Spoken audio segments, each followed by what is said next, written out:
12th of October 2021, the International Court of Justice, the ICJ, delivered its decision in the maritime delimitation in the Indian Ocean case, Somalia-Kenya.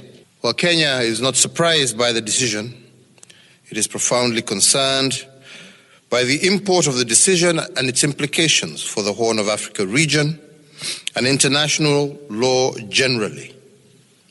At the very onset, Kenya wishes to indicate that it rejects in totality and does not recognize the findings in the decision. The decision embodies a perpetuation of the ICJ's jurisdictional overreach and raises a fundamental question on the respect of the sovereignty and consent of states to international judicial processes. And international tribunals have jurisdiction only to the extent of the consent by a state. Kenya, as an avid supporter of the rule of law, accepted the court's jurisdiction through a declaration in 1965 with an objectively clear outline of certain excluded matters. At the time, Kenya never imagined that the ICJ would violate the declaration to the extent of imposing its mandate over expressly excluded matters.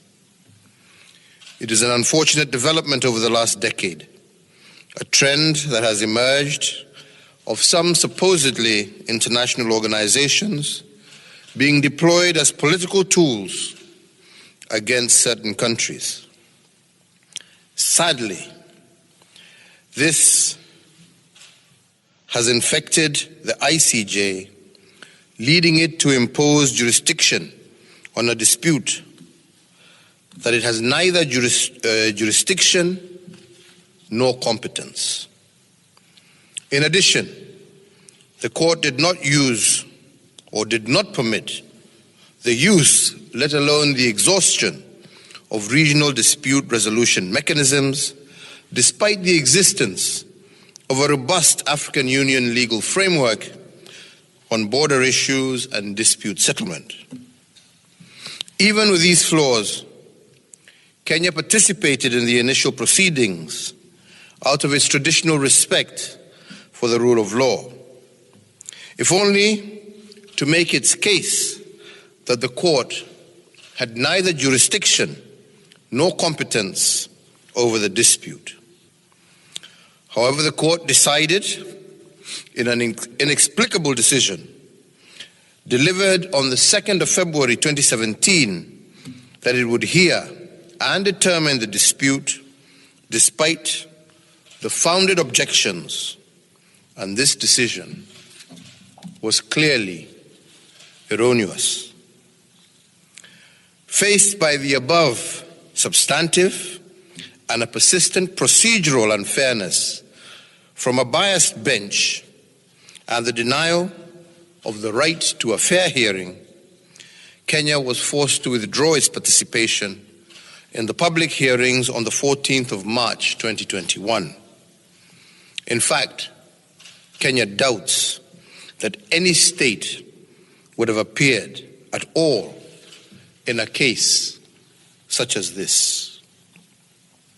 Further, based on the ICJ's improprieties and to avert the risk of another imposed jurisdiction, Kenya, on the 24th of September 2021, withdrew its recognition of the compulsory jurisdiction of the ICJ and will only reconsider this withdrawal when pragmatic reforms are instituted in the administration of international justice.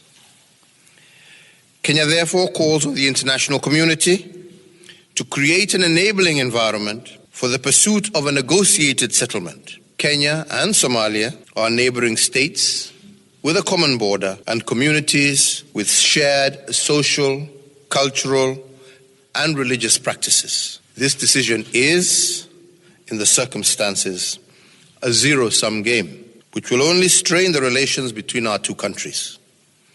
It will also reverse the social, political, and economic gains and potentially aggravate the peace and security situation in the fragile Horn of Africa region. Kenya, like other independent countries, possesses a determined geographical territory. As a devoted member of the United Nations Security Council, as well as the African Union's Peace and Security Council, we call upon the rest of the family of nations to appreciate and respect our inherent right to protect by all available means our territory. Nonetheless, Kenya remains committed to a diplomatic solution to the current impasse.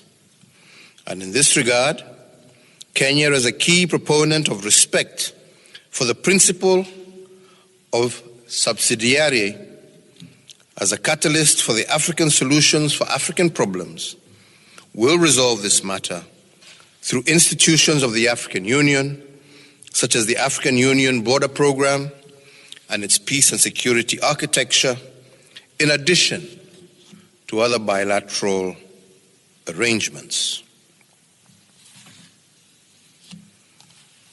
So, fellow Kenyans, as your president, I want to assure you of my commitment to solve this issue amicably and urge you all to remain calm as we continue to be fully seized of this matter.